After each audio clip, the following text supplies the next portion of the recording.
past the half-hour mark, to give as many people as possible a chance to show up in the Zoom meeting. But it does look like it's working. Excellent. So I have not messed this up this week, which is good.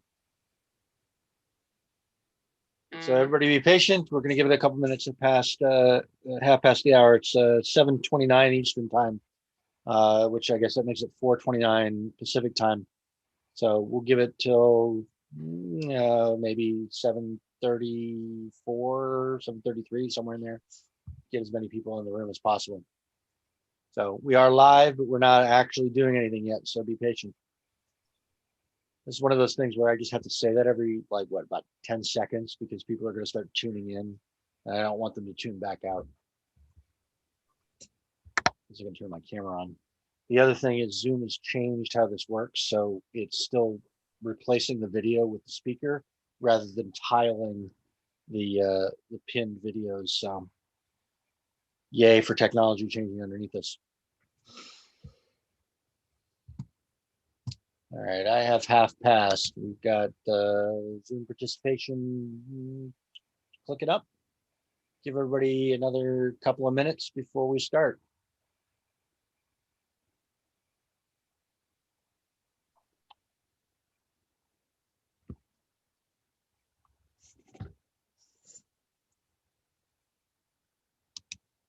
All right.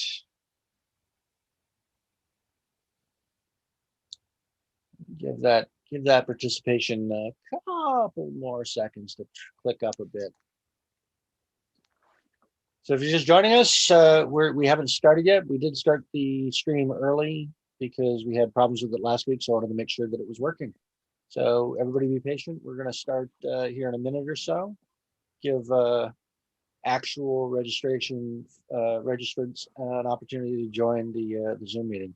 If you haven't signed up for the event, head over to liberalgunclub.com, click on membership, and then click on events once you get to the membership portal, and go ahead and sign up for it. And that's probably the best way for you to get your questions answered. So we'll be taking most of our questions in the Zoom chat itself. I wanted to make sure it wasn't.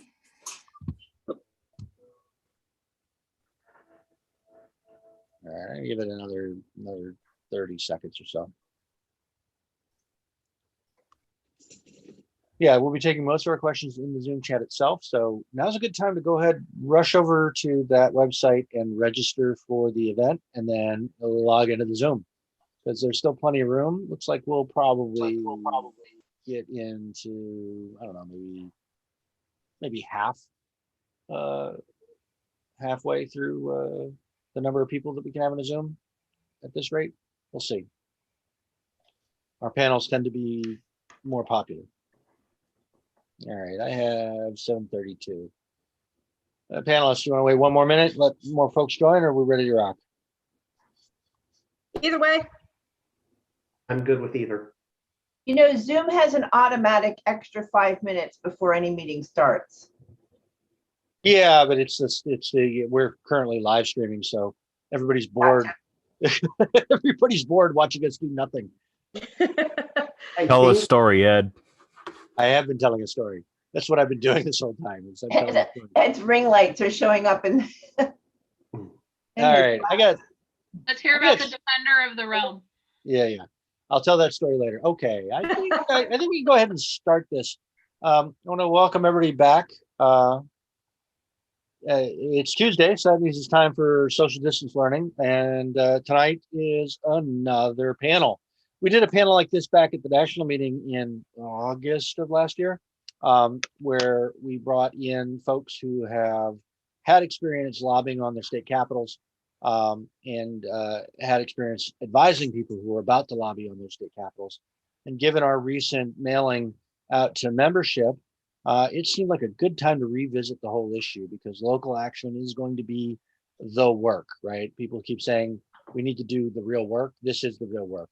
Going and talking to your politicians and making a real difference without sounding completely insane is the work that the club does. So without, I'm going to do a little bit of house cleaning, and I'm going to turn it over to Laura to make introductions to the panelists. This is currently streaming live on Twitch, on Twitter, on Facebook and on the Facebook membership lounge. And because we're not handling guns on screen, it's allowed to stream on YouTube. You will probably be following us there because that seems to be where most folks follow us. But tonight we're going to be answering most of our questions live in the Zoom chat. So again, if you haven't registered for this event, I think you can still do it. Head over to theliberalgunclub.com, click on membership, and then once you're in the membership portal, click on events and register. And then you'll be able to actually ask questions live while we're doing this. We'll be paying some attention to the other streams, but most of that is going to be, most of the questions and answers are going to be handled by our moderators, Lonnie, Danielle, and Kyle here in the Zoom chat. If you haven't turned your video off, we'll probably do that for you. And if you joined the Zoom, you probably joined as muted unless you're a panelist. That's on purpose. It's not because we don't like you. It's just we want to make sure that we get all the content out to folks. So type your questions into Zoom, and one of the folks that are responsible for collecting those questions will collect them up and ask them at an appropriate juncture. Danielle, did I miss anything from the general intro? You got it, boss. All right. Well, without further ado, I'm going to hand it over to Laura Smith, who is our national spokesperson and generally responsible for making us look good. Laura.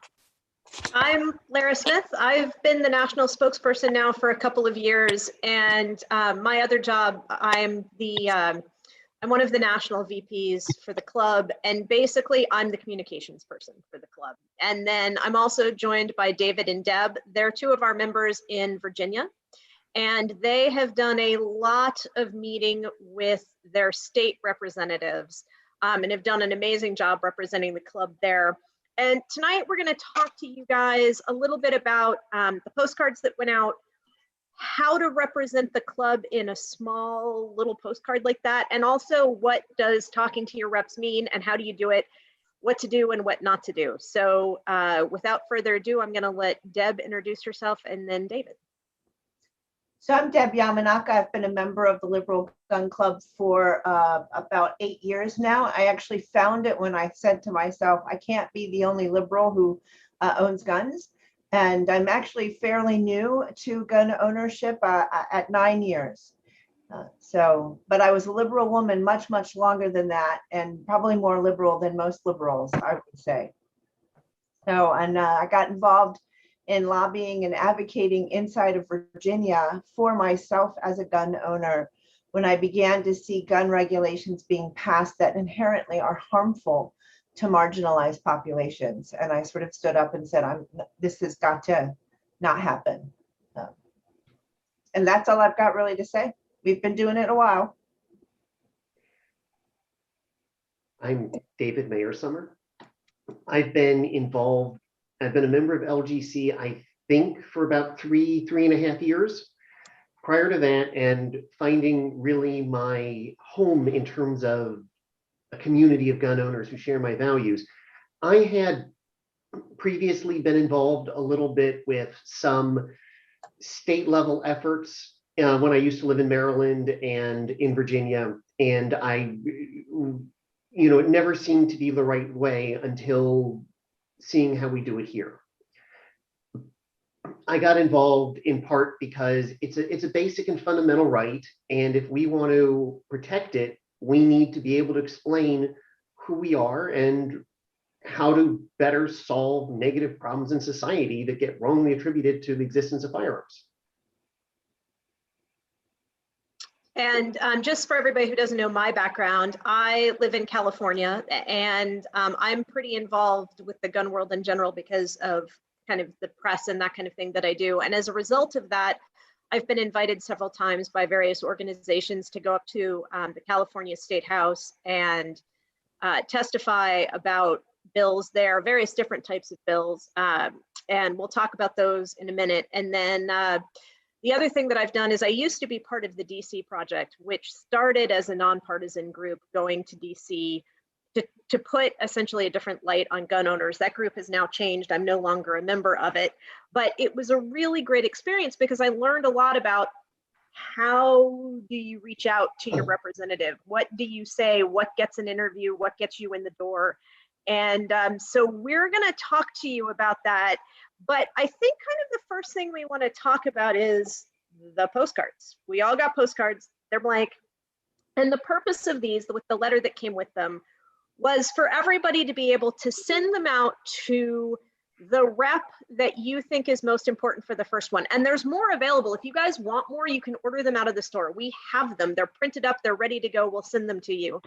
But with the letter, we put on the letter you got, and we can also put it out there, the websites that help you find your House representative, your state senators, and then you can look for your address and find all of your reps all the way down. So depending on what's going on where you live, you may just want to write to President Biden or Vice President Harris, or you may want to write to a particular rep. You may want to write to your local state assembly member or your local state senator, not your federal senator, about something that's going on. It depends on what's happening. But the general idea behind the postcards is to put a brief, succinct statement that you're a liberal gun owner. Please don't burn political capital on things that don't matter. Here's a way to find more information. And so, Deb, do you want to talk about kind of what we had discussed about what's really good to put on the postcards? Yes.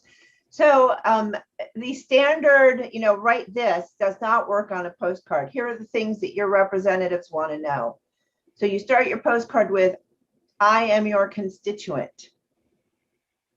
I am a liberal. And I am concerned about these kinds of laws, or I am concerned that we are emphasizing gun laws over other activities that are more helpful. If you are more helpful to accomplishing or minimizing gun violence. And an example is, some of you will know what the legislation is going up in front of your House legislatures. And if you've had the time to investigate a bill and you have a specific thing you want to say about it, then mention it specifically. But if what you're concerned about is just making sure that they know that you're here and that you're available for a discussion, then tell them that. And David, do you want to talk about kind of the success you've had in who you've reached out to? I found that even the most anti-gun or anti-gun owner, I should say, representative who we've talked to. Now, we did not talk to the one who took Bloomberg's shilling. But what we found is that with one certain exception, generally they're receptive, generally they're curious, generally they're willing, generally because we don't fit into the neat mental model they have, they've got to burn processing cycles on us.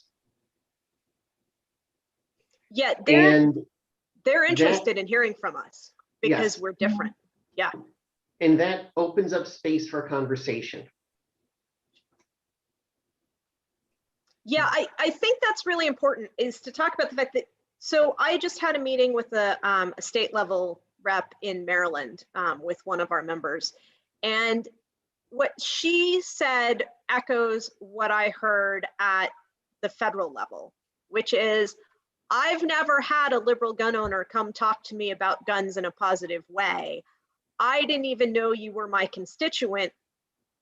What can you tell me? How are you different? And so that's the other thing is we really need to give solutions. And David and Deb have great ideas. They've done fabulous jobs of that with what they've done. And I want to talk a little bit about other things besides postcards, and we'll get there. But one of the big important things is to give an alternative. And you don't even have to give a detailed alternative. And one of the things that we put in the letter was to direct them to the Liberal Gun Club website, the page that talks about root cause mitigation. Just put it out there for them because they're fascinated with that. I sent that to the rep in Maryland. I've sent that to a bunch of reps in California. They have never thought about this information, and we have a lot of stuff sourced on there. It's already done for you, so you don't have to figure out like, where is it?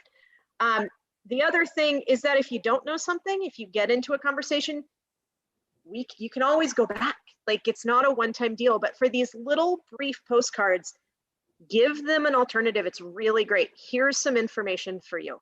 They're interested in us. Deb, how was it that you put it about the postcard? You wanted to give them a reason to turn it over? Right, you want it, well, you want, yes. If every postcard they get that has that front on it, then there's no good reason for them to turn it over if the messages on the back are not unique and personal. And so Right. make sure that you are not mimicking what everybody else is saying. You have this opportunity to be read by your representative's staff. Make it something that's relevant to who you are. Don't try to cram a zillion facts in. It's about creating a space where they feel safe to have some assumptions challenged. Yeah, I think that's important. And one of the things we want to talk about, I've had a lot of people email me with, hey, can I say this to my rep? And it's a little my cold dead hands. And the reason we don't work with the other gun orgs, and frankly, the reason the other gun orgs are calling us and saying it's up to you guys right now, which is a conversation I've had a lot behind the scenes, is that doesn't play very well. That's all they hear and that's all they know. That's GOA, that's NRA, that's Virginia lobbying, that's all the other groups. And we don't need to be that, and we don't want to be that. Again, we want to be the alternative. And one of the things you can offer that they don't have is a resource. Hey, if you want to talk to me about this more, I am here not just to talk to you about a particular bill, but do you have a question about what's the difference between a clip and a magazine? Why are gun owners so upset about the idea of a registry? Why you have to understand there's a lot of things that the lawmakers don't know. David, what was the one, wow, we talked about this not that long ago, that the one rep in Virginia just really didn't know and was like shocked to learn when you guys were there the last time? I think it might have been the breakdown between suicides and homicides. Yeah. Because the thing to remember is we are not like other gun rights groups, and we're very much not like gun control groups. We cannot lie. We need to build trust. We are not out of the corporate PR world where it is okay to spin and lie. That has to be our great strength.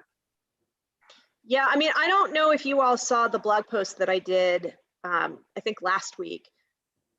There was a whole thing about the statistics of how many ghost guns there are being used in California. And I was like, there is no way that number's right. It doesn't make any sense. Just what I know from what I do and kind of my day job, it didn't make any sense as a lawyer. And so the source was an article from the Trace, and I couldn't find a better source for it. I could not trace it back any further except an article. There was no background source to the statistic. So I reached out to the ATF and said, hey, is this thing that 30% of the guns being recovered are ghost guns correct? And the ATF said, nope. And so, and this is a statistic that's put out all the time by the anti-gun group. Literally, it's in every time the ghost guns come up, they use the statistic. They kind of made it up. They made a phone call and asked, how many ghost guns do you have today? And some public resource officer said, oh, I think it's about 30% of what we have in our vault in this one city where they just conducted a raid on this. Hey, So, hey, Laura, sorry to yeah. interrupt. You're using a lot of terms that might be new or unfamiliar for new people. Could you define ghost guns and cold dead hands for the newbies? Yeah, so cold dead hands is the come and take my guns out of my cold dead hands. You're never getting them any other way. I am an absolutist. I do not care. I do not care about responsibility. I do not really care about the Second Amendment. I have the right to have these, and therefore you cannot infringe on it in any way, shape, or form regardless of how American laws actually work. Like they don't care about Heller, they don't care about like, which is the case that says that yes, you have a right to personal self-defense. It was originally Charlton Heston, when he was the head of the NRA, made this very like holding up a rifle saying, you can have my gun when you come and get it out of my cold dead hands. It was literally an NRA speech. It was ridiculous. And that is very much the position of some of the other groups. And a lot of the more right-wing gun culture is very much, I don't really care how the Constitution works in real life or what the courts say. It's absolute, you're never getting anything. They also don't talk about any alternatives, right? So cold dead hands doesn't give a solution, because the problem we're trying to stop is not gun grabbing. The problem we're trying to stop is violence, poverty, healthcare, suicide, mental health. It is a huge, big umbrella of things, and we can talk about that too, that are very nuanced and don't lend themselves particularly to right-wing talking points. A ghost gun, as it's used by the anti-gun groups, means any homemade firearm or any firearm in which the serial number has been removed. Those are two entirely different things. So, but ghost guns in general mean those two together when used by those groups. The more proper definition of a ghost gun is a gun that is made by an individual and never registered or serialized, so that is untraceable as to how it was manufactured. So I hope that helps. Talking about what we can say to our legislators, David and Deb have great stories about going to Virginia last year after the crazy Virginia Lobby Day. And so I would love you guys to talk about that and what that looked like when you went in person to talk to people.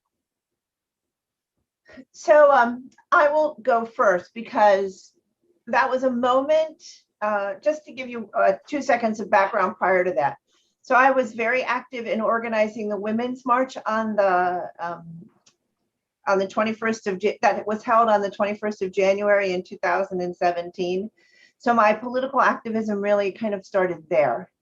And so I was familiar with a lot of the names and the faces in the Virginia legislature because I'd been active in the activities that put them there. But I'd been very clear with the women's organization that I was working with that I was not stepping away from gun rights and gun ownership rights. And that was a bit of a twist in the very liberal community of women. So when we went down there, a number of those representatives we were able to meet with were familiar with the work that the Women's March organization in Virginia had done. And so I was able to talk from that point and to say, hey, I helped get you elected. I helped get our voices on the streets in January of 2017. And it's profoundly important to me that we preserve all rights, because when rights are eroded under the Constitution, that affects not just my rights to own a gun, but my rights everywhere else, including my rights as a woman, which we're still fighting for. We don't have them in this country. And if we can keep rights from people simply because it's not clearly spelled out in the Constitution, what happens when we begin to pass laws that further erode them? And in the Commonwealth of Virginia, we have a long and sordid history of doing that. My last name is Yamanaka, and I was in a marriage that would have been illegal 60 years ago. So it's a very personal thing. And so when we began to meet with the legislators, we did a couple of really smart things. We had folks who came from different parts of the liberal gun world who had demographics that represented the traditional variety that the Democrats like to reach. So to hear the voice of this is my right too from a woman, or from a Black person, or from, in my case, I also have a service dog who came with us.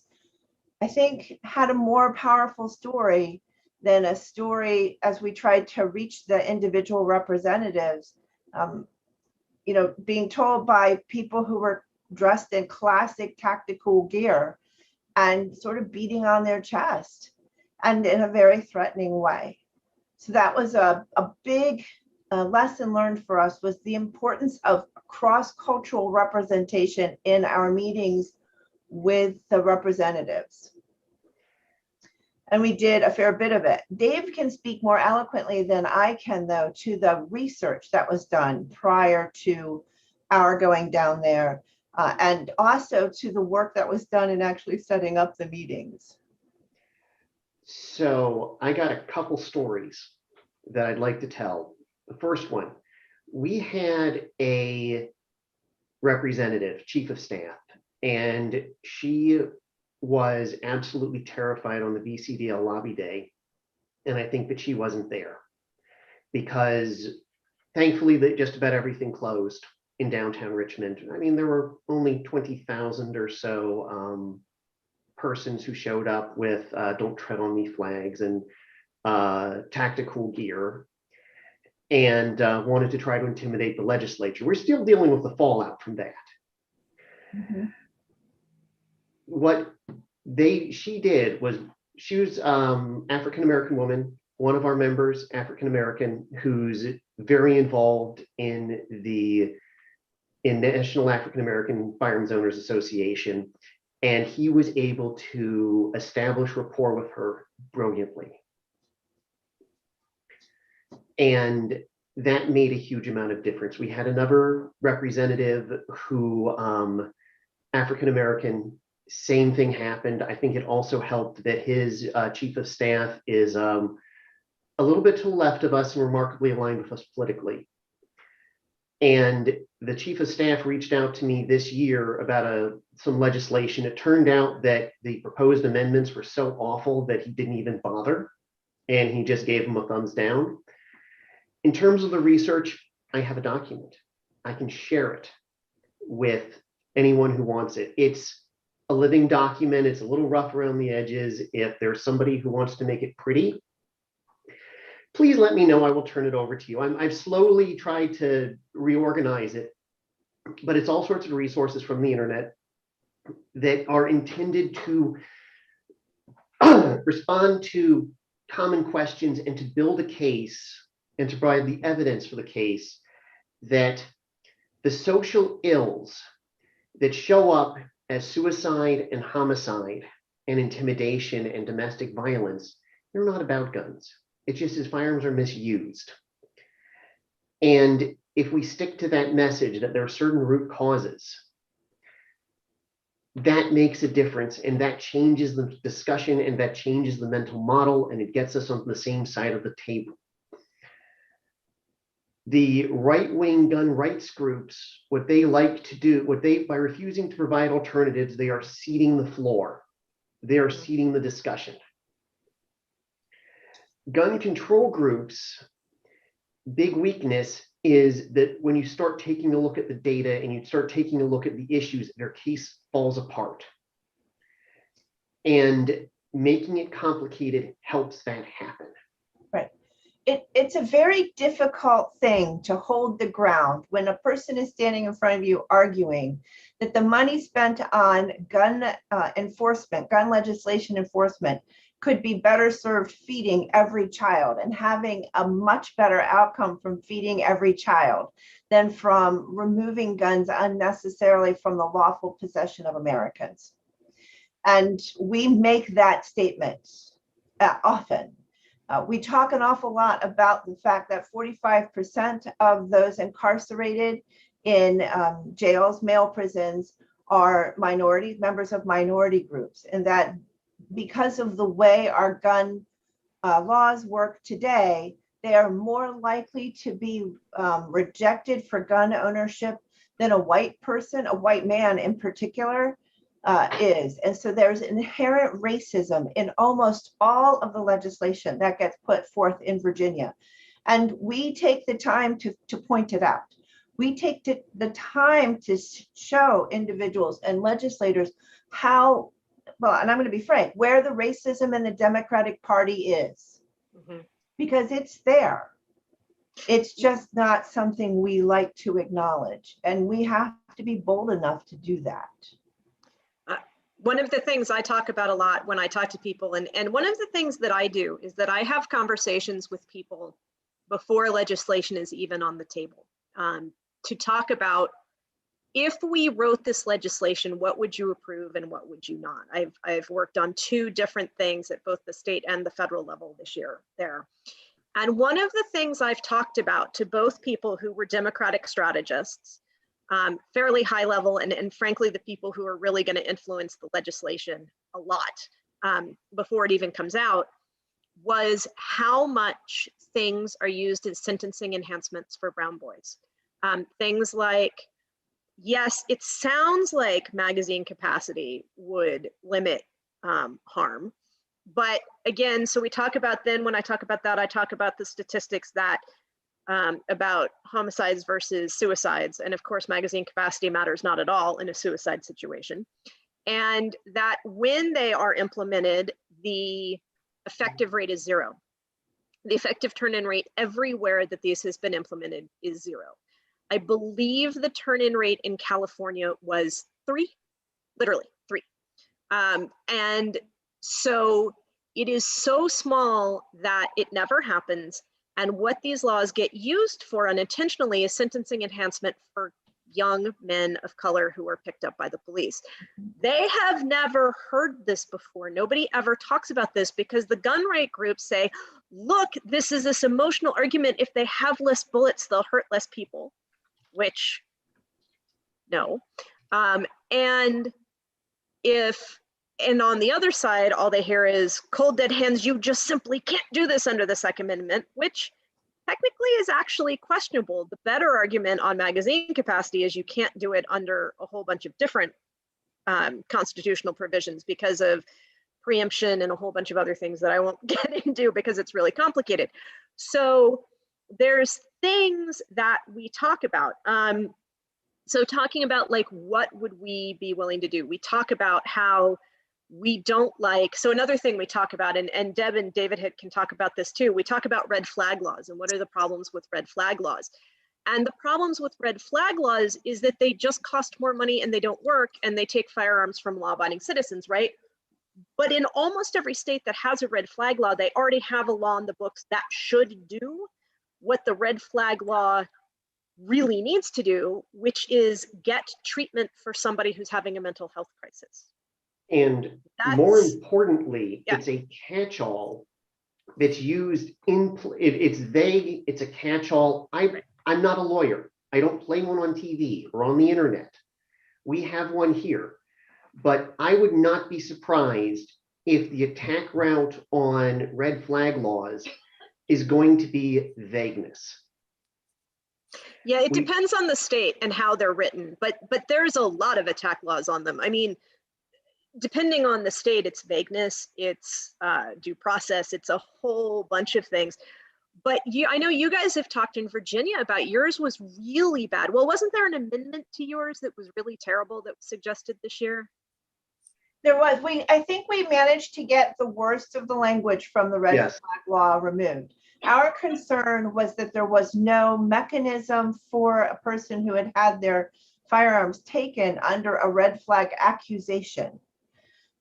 There was no financial support to their being able to get it back.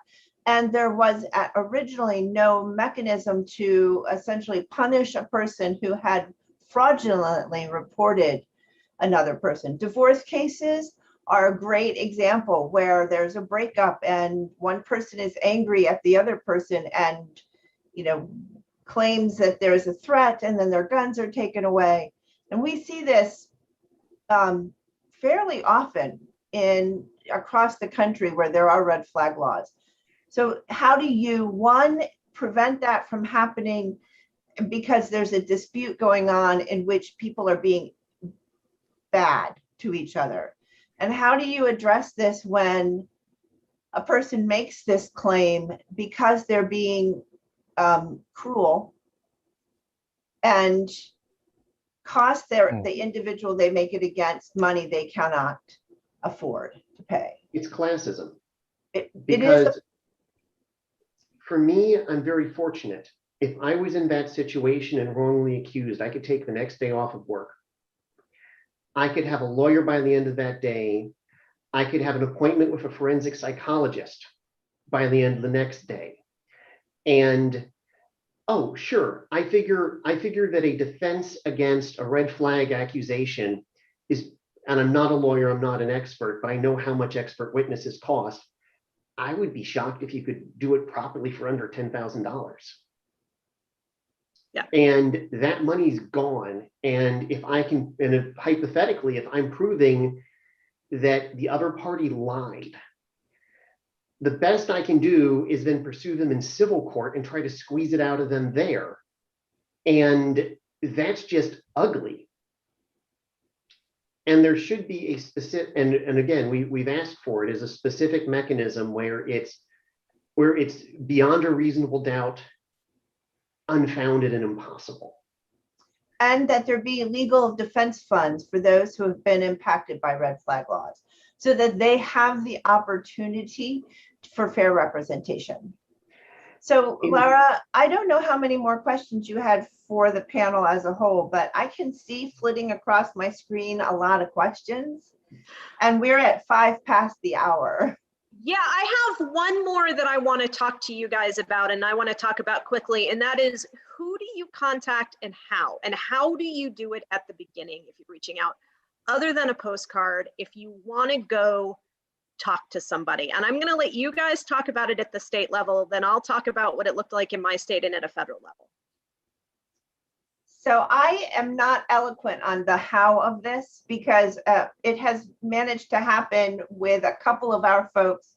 Michael is one, who are very, very good. They're very focused, but he gets the lists of the legislative staffs and he calls them and he emails them and he drives them half up the wall until they get us on the calendar. I've done it a few times. It's harder for me. I think part of it is just that I don't have the time in the middle of the workday to pick up the phone and start dialing and then just repeat it. What works is I make the call, I send the email, I say, I'm with the Liberal Gun Club, we'd love to meet with you. Ideally, I am your constituent. We'll usually get your foot in the door. If you're not the constituent, it gets a little harder. One who we are hoping to get a meeting with is a Representative Rome, who is Delegate Constituent Services. Let's use proper titles here. And unless you're her constituent, you are so far to the bottom of her list of people to meet with, it's not going to happen. I've tried. However, so that's one of the reasons why joining local Liberal Gun Club chapters and organizations is so critically important to the success. If you are on this call or if you are watching this and you're interested in getting involved, find out where you can get involved locally, because it's constituent coverage that we most need. We also need all the faces of liberal gun owners in every shade, in every language, in every gender. We need them. Which is to say, we need all of you, because this is very hard to do with just a handful of people. And you do not have to be an expert on this. We will train you the same way we trained, which was by fire.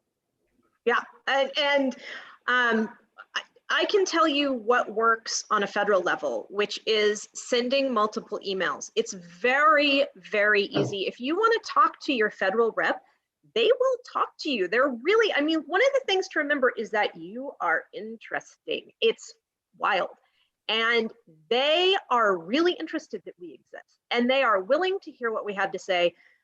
Be polite. Always be polite. I cannot emphasize this enough. Be so nice it makes your teeth hurt because you're being so sweet. Like, be way nicer than you think. It is so unexpected from the way they are approached by all of their constituents on every issue. They get yelled at daily. How could you be doing this? How could you do this crazy thing? Why are you supporting this? I am livid that you would even consider it. You must never do this. When we come in and say, hey, I'd like to talk to you. I have some ideas of something that might work. It is like just day and night from what they normally hear. But email, they will get back to you. You will probably get rejected 4 or 5 times. It is much easier when things are open because you can say, hey, I'm going to be in DC, or hey, I would like to come to your local office to meet with you. Your reps will meet with you in their local offices when things are open. And right now they're willing to have Zooms with you. If you want to do this at a local level, if you let me know, I can't do this for everybody, but if you let me know, I will at least have a phone call with you or a quick email to talk about how to do it and what to say in your quick call. And if I can, I'm happy to get on the call because I can say, hey, I represent more of your constituents. I'm the national spokesperson for the org. See, if I can add to that, if there are public hearings, sign up and speak. Because when you show up, and we learned this last time, when we showed up and introduced ourselves as from the Liberal Gun Club, we learned afterwards that they were sort of like, there is a Liberal Gun Club, and they sound like rational people, and they actually said things that made sense and we hadn't thought about. And then they want to talk to you more one-on-one, because you're going in and you are supporting 90% of their platform as a whole. And in some states, you can actually submit written testimony for any bill that's up. So you can look, you can follow, there's a whole bunch of different websites and every state has a different one. We are starting to have some research on this and we're going to be able to start pushing out more information on these bills. We're not quite there, but it's coming. But you can do it as well. Go to your state websites and find out what legislation is pending, or if you know that a bill is coming, you can go look at that. You can look at who sponsored it. You can look at who's talking about it. You can see when it's even just going to committee. And in a lot of states, you can submit these written testimonies, and they're short, they're a paragraph. And basically you say what you'd say on the postcard. My name is, I'm your constituent. I'm a member of the Liberal Gun Club. I oppose this legislation because it will adversely impact members of minority communities. It will adversely impact people's rights to, to whatever. And there's a whole bunch of different things. It will adversely impact people's willingness to get mental health care is a big one. That's a big one of the registry. It will increase lawlessness because people aren't going to follow this. The statistics show that these bans don't work, but if you go to our website, here's something that might work instead. Put all that stuff out there and you can do it in the paragraph and they'll read it into the record and it becomes part of the testimony. So not every state does that, but some do it. I've got a story. I had a meeting with I think it was a legislative aide, and I could tell very quickly that her issue was school shootings. And I talked about that they were rare, and then she brought up the name of one of the perpetrators, and we said, well, we don't do that because that gives them fame, and if you never mention their name again, you're going to reduce it, and it's a policy. And immediately the tone of the conversation shifted because we were giving her a solution. And she ended up being, she's never going to be our friend, I don't think. But we got her to the point where we can have a conversation and we can provide some input. Some things that I've learned is just from doing this is if you feel safe, it's okay to be a little bit vulnerable and to tell your story. That can make a difference because we're all unique. We all have our own stories, our own experiences. And if you can tell your own story in a way that makes sense, you're going to be opening up room for further conversation. For me, being Jewish, I like to talk about Poe and about the Tree of Life massacres at synagogues.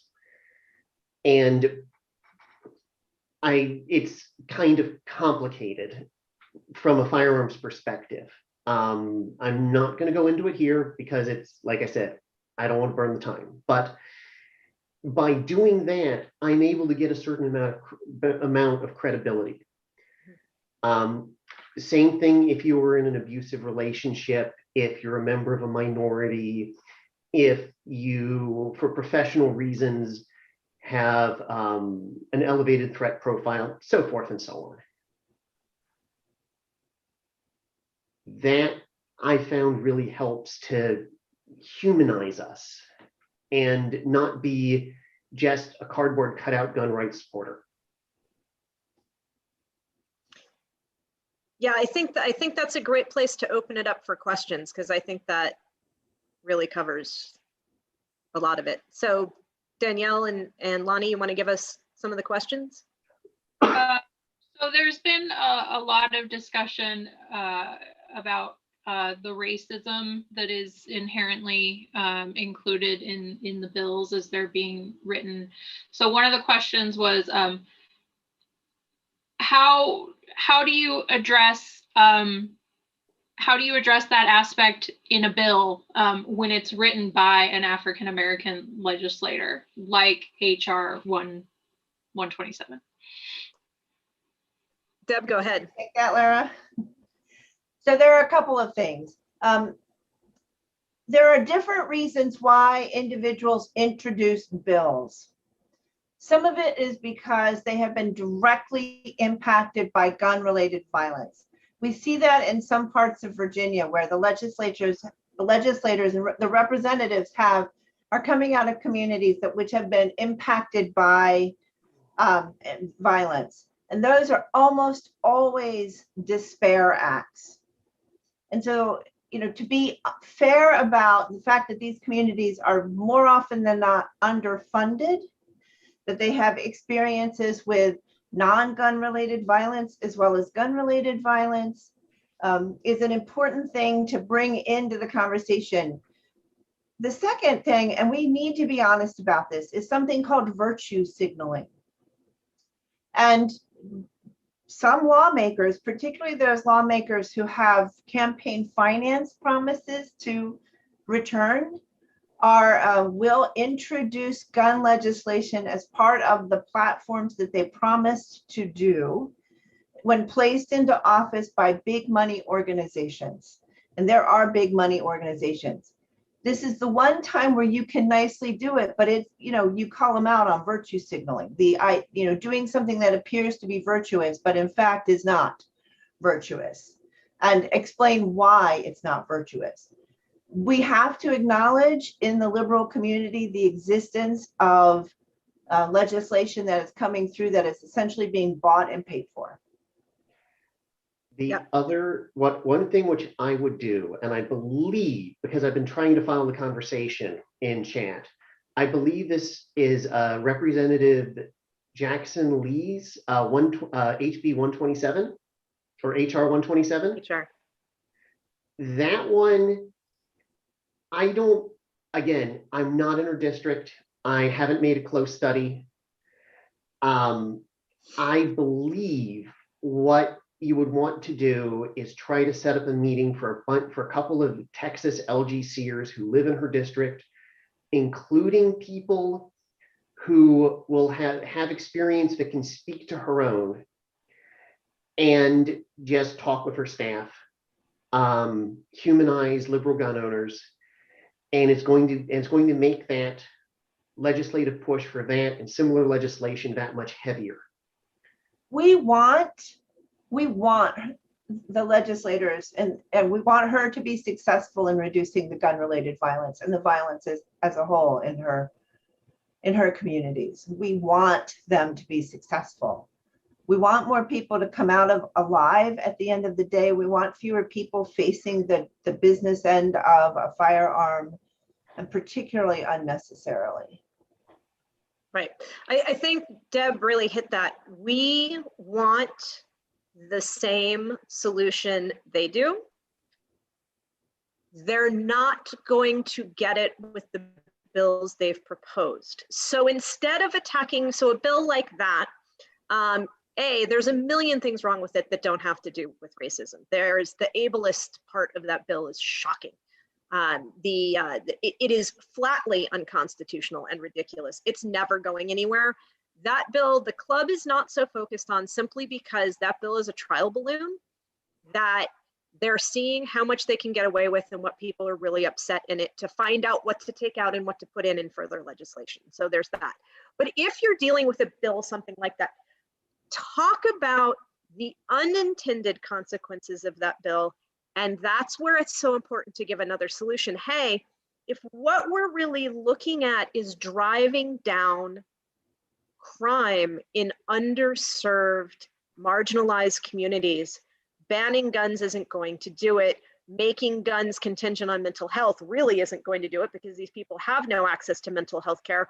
Why don't we talk instead about funding mental health clinics in underserved communities? That law would go so much further. Why don't we talk about cleaning lead out of the pipes in schools? Also something that goes way further. There's all kinds of studies about that. Why don't we talk about feeding children? Why don't we talk about violence intervention programs and funding violence intervention programs so that the people performing the violence intervention both can afford to get training and get paid? They should not have to be volunteer. Another one that will make a big difference is controlling wage theft. No, it's not directly related, but if you can raise the minimum wage and make work pay and deal with issues around wage theft, all of a sudden, people are busy. They've got the culture changes. They have more access to societal resources because they have money. And all of a sudden, a lot of problems go away to drive crime and misery.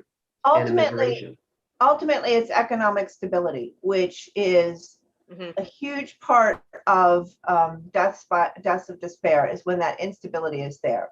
So any law that helps improve economic stability is a powerful law for good. Right.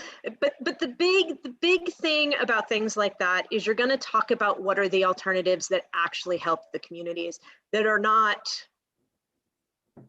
paternalistic, feel-good non-solutions. There is a lot of paternalistic, feel-good non-solutions in gun control. Think about who the main funder of this is. It is a white, authoritarian, conservative man.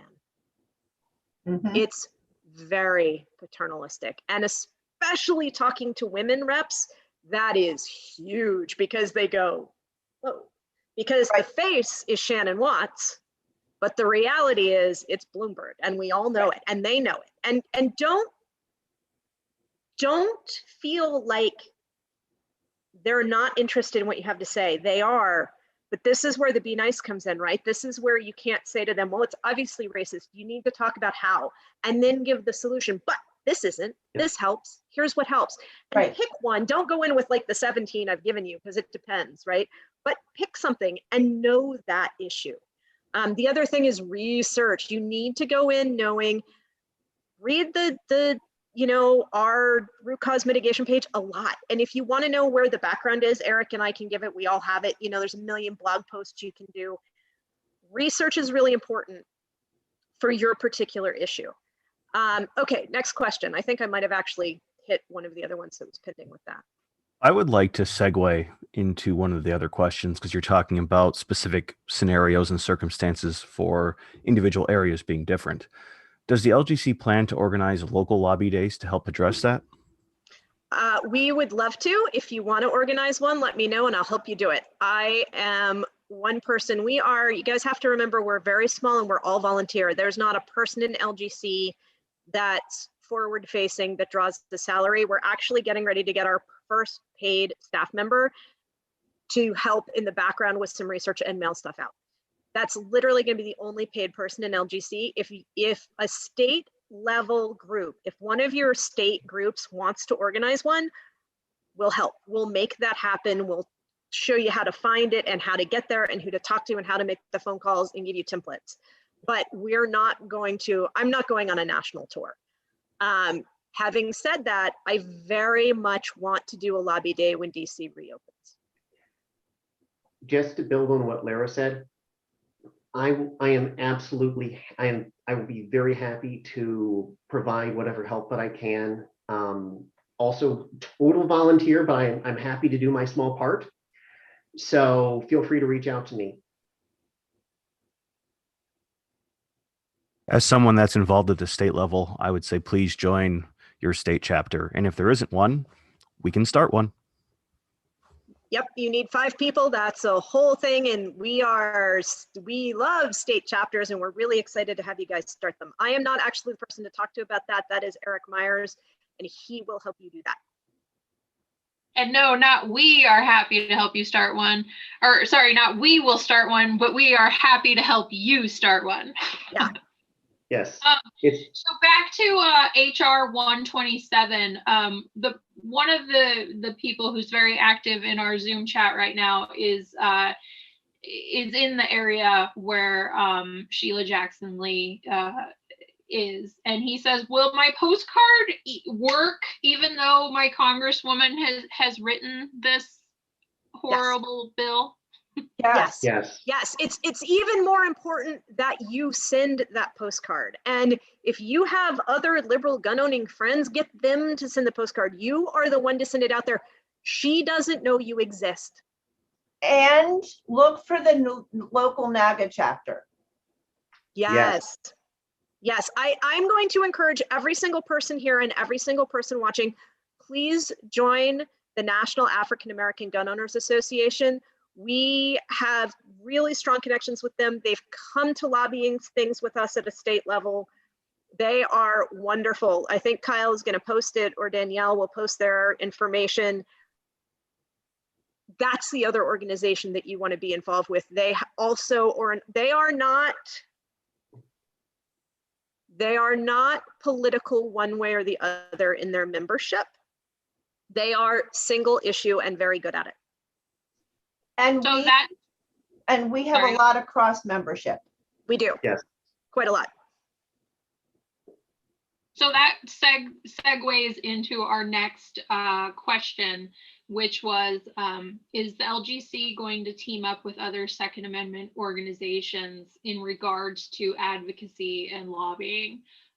The person who asked the question did mention FPC and GOA, but we just talked about NAGA, so maybe we can expand on that.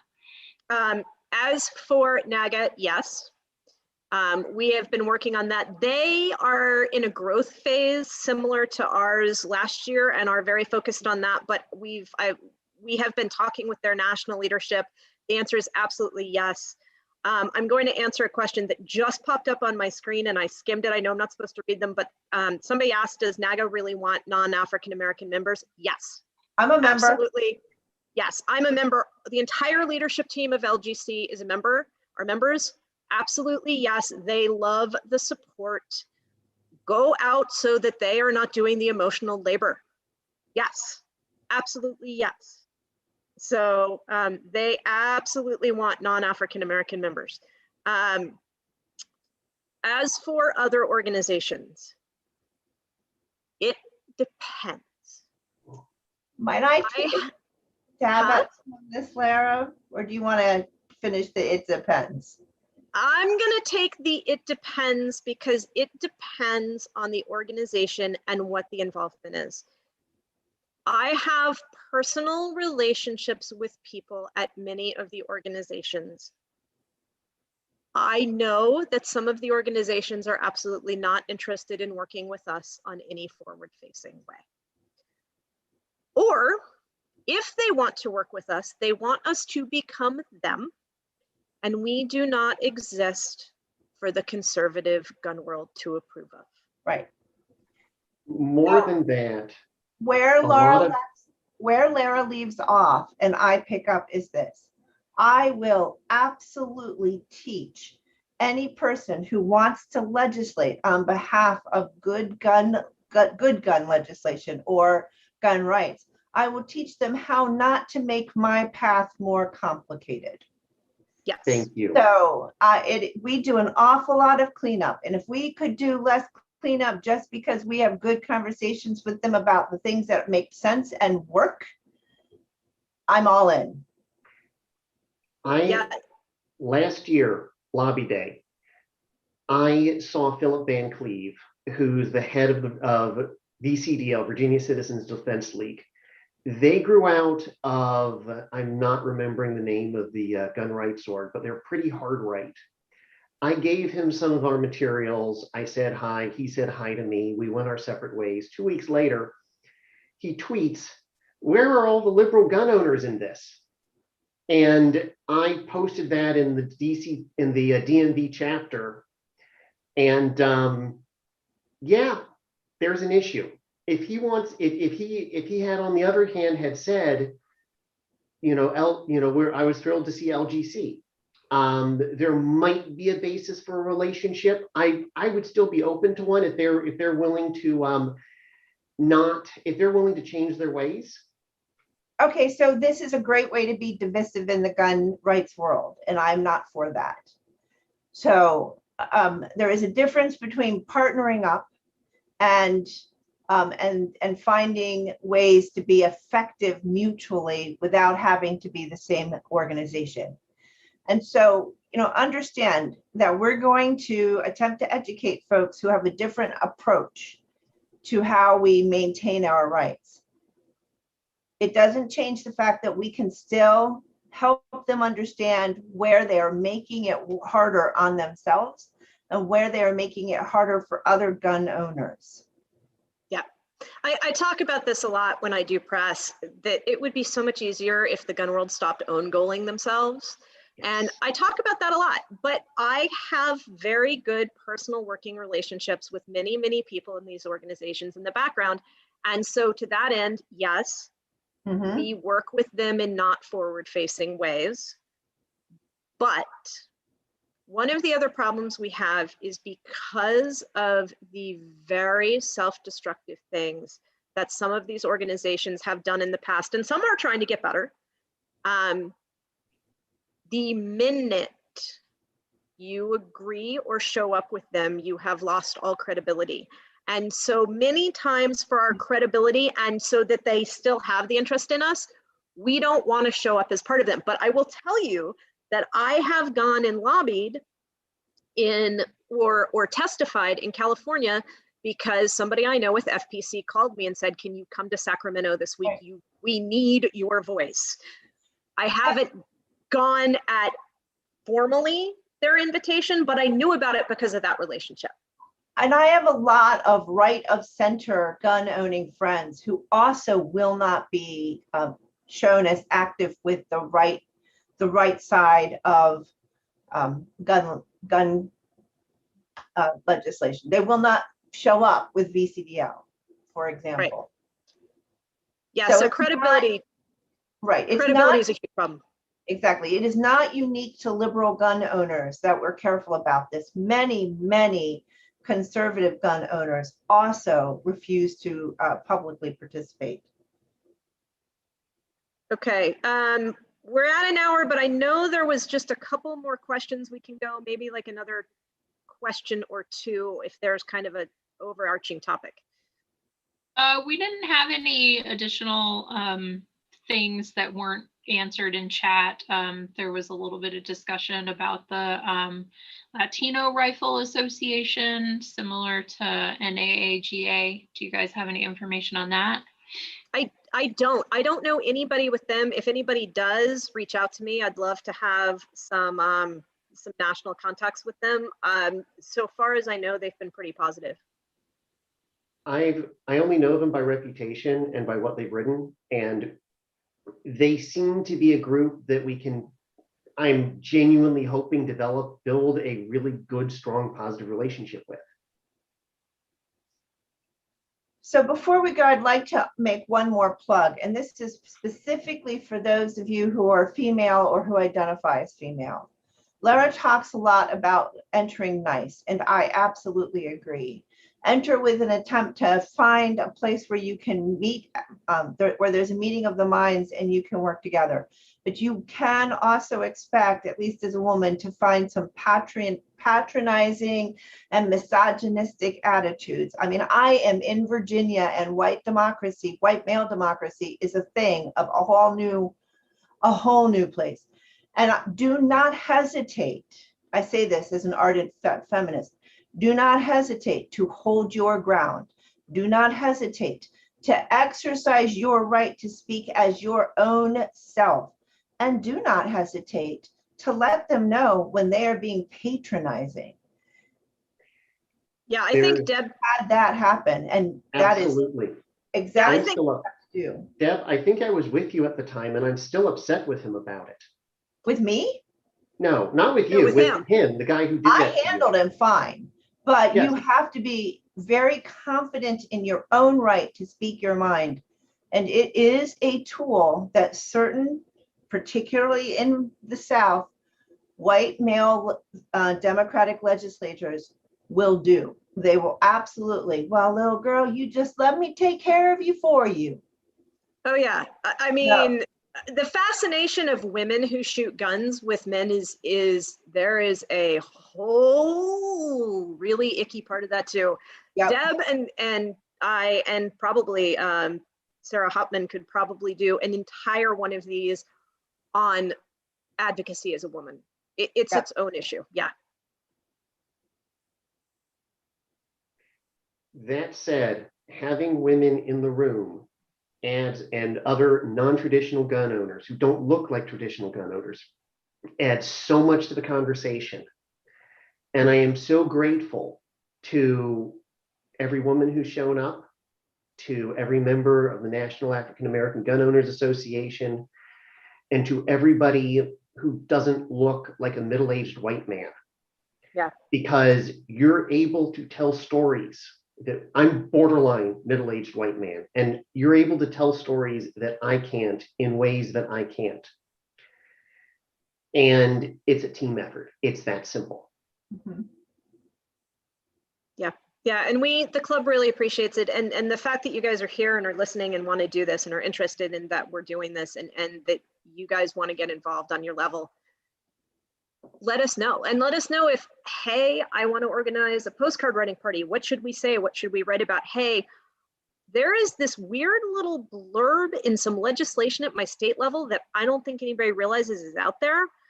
Get that to me, because even if that's not something that we're going to address, I can get that. Again, we have these working relationships. That might be something that we want to get out to those people that are better able to handle it.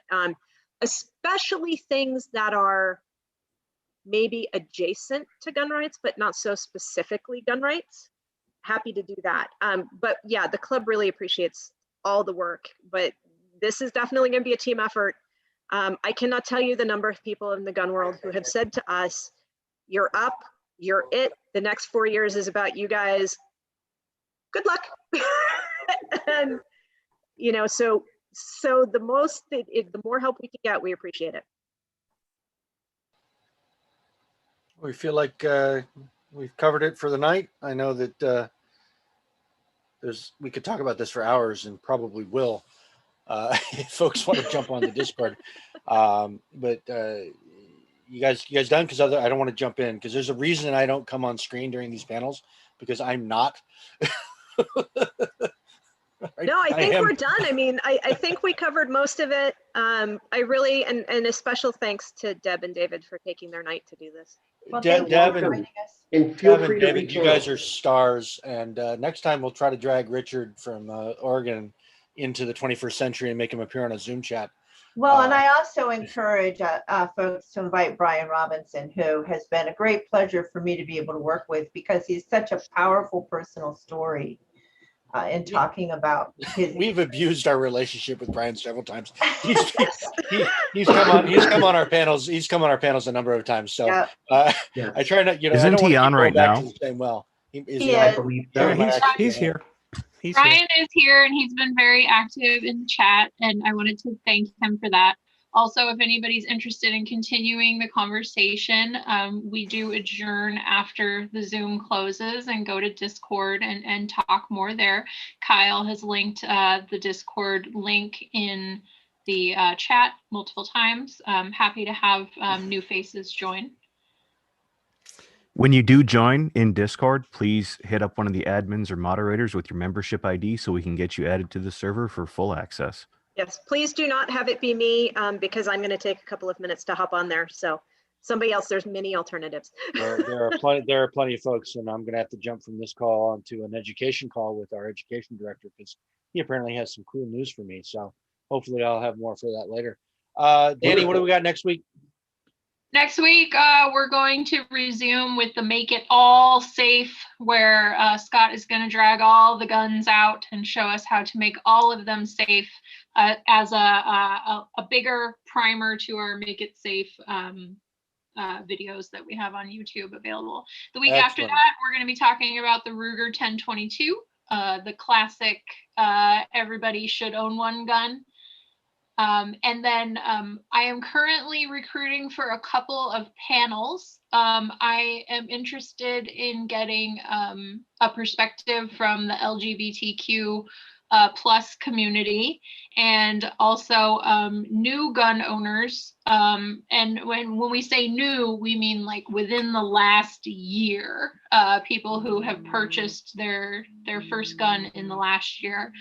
So if either of those apply to you and you're interested in talking about your experiences, you can email me at lgcevents@theliberalgunclub.com. Outstanding. Well, I do want to thank our panelists again, even though it's Lara's job. And you know, for the last, we're closing in on a year of doing these, so I think it's fitting to bring it all back to basics. Talk a little bit about the lobbying, talk a little bit about the basic safety stuff, and we're going to keep doing them. We're going to keep doing them until you guys tell us to stop doing them. So. Panelists, thank you. It's been wonderful. Everyone else, thank you for attending. It was a pretty decent showing inside Zoom. Again, the best way to get your questions answered, join the club, hit the membership portal, join, and then register for these events. They happen every Tuesday, come hell or high water, as it were, unless Scott doesn't have any power, in which case we do occasionally cancel one. You know, we do everything from these panels to watching Scott hit really old guns with hammers to do some other things. There's darn near 100 hours of content out on the YouTube channel. You know, it's the sort of thing you can do it an hour at a time while you should be doing other things like, I don't know, listening to a conference call.